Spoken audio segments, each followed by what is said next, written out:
War horns echo across the valley. Day 7. 800 soldiers surround a medieval city. Banners snapping in the wind. Spears, shields, war drums. They expect an easy victory. Instead, their attack collapses in under 2 hours. Archers rain arrows from rooftops. Spearmen seal every street.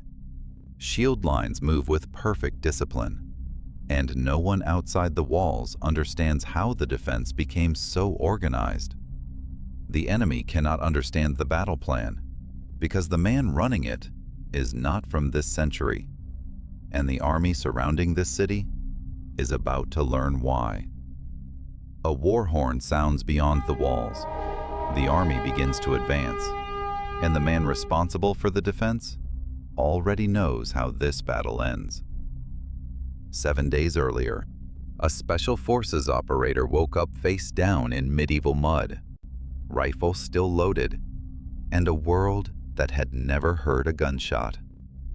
But surviving the first day was the easy part, because by the end of the week, an entire army would be trying to kill him.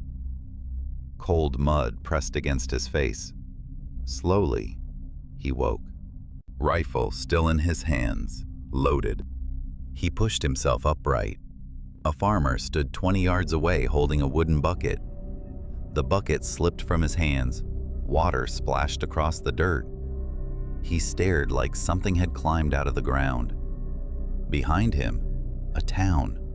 Stone walls, wooden gates, guard towers. No engines, no wires, no electricity, just smoke drifting from chimneys and livestock wandering through the road. The farmer backed away, then ran. Within minutes, people were staring from windows, children whispering, doors cracking open just enough to watch. He stood slowly, scanning the walls.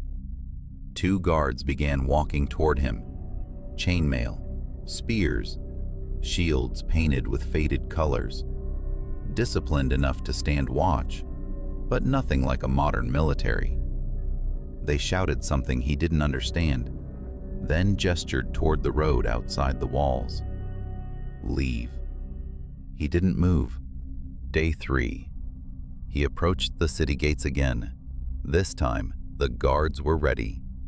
2 armored knights stepped forward. Steel helmets, polished breastplates, long spears lowered toward his chest. They demanded a toll. A crowd gathered along the road, people whispering. He could argue. Instead, he raised the rifle. Not at them, at the stone wall beside them, and fired. The crack tore through the street like lightning. Stone exploded from the wall. Dust rained down.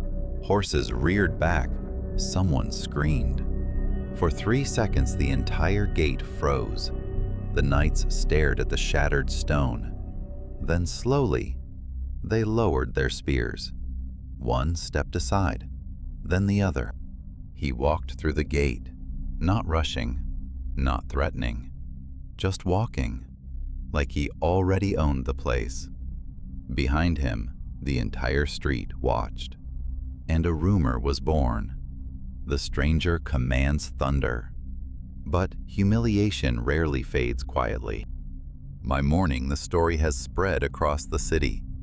The man with thunder. The man who shattered stone. People watch him from doorways. Merchants lower their voices when he passes. Guards track his movement from the walls. But curiosity is stronger than fear.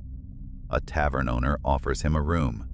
Food, ale, all free. Not generosity, observation. They want to see what he is. He sits quietly in the corner, watching, studying, learning the rhythm of the town. Guard patrols, market hours. Who carries authority? Who carries fear? But the rifle has already created a problem, and one of the knights he humiliated is watching from the gate tower. Not angry, calculating. Day 5, midnight. His door creaked open. 3 shadows slipped inside. Daggers glinted in the candlelight. Soft footsteps, slow breathing. They moved toward the bed. They thought he was asleep, but the rifle was already in his hands. He fired 1 round into the ceiling. The explosion shatters the wooden beams. Splinters blast across the room. Dust fills the air. 1 assassin screams. Another trips over the bed frame. The 3rd drops his dagger entirely. Within seconds, all 3 are crashing down the stairs, panic echoing through the hallway. Outside, dogs begin barking. Lights appear in nearby windows. By morning, the story changes again. He didn't just defeat assassins. He knew they were coming. The city now believes something worse. He can hear betrayal through walls. Day 6. Dust clouds rose along the distant road. An army was moving, 800 soldiers, and the people inside the city were not ready. So through the night, he began training them. Spearmen learned to hold formation. Archers learned to fire in volleys. Barricades rose across narrow streets. Shield walls tightened. Not chaos, control.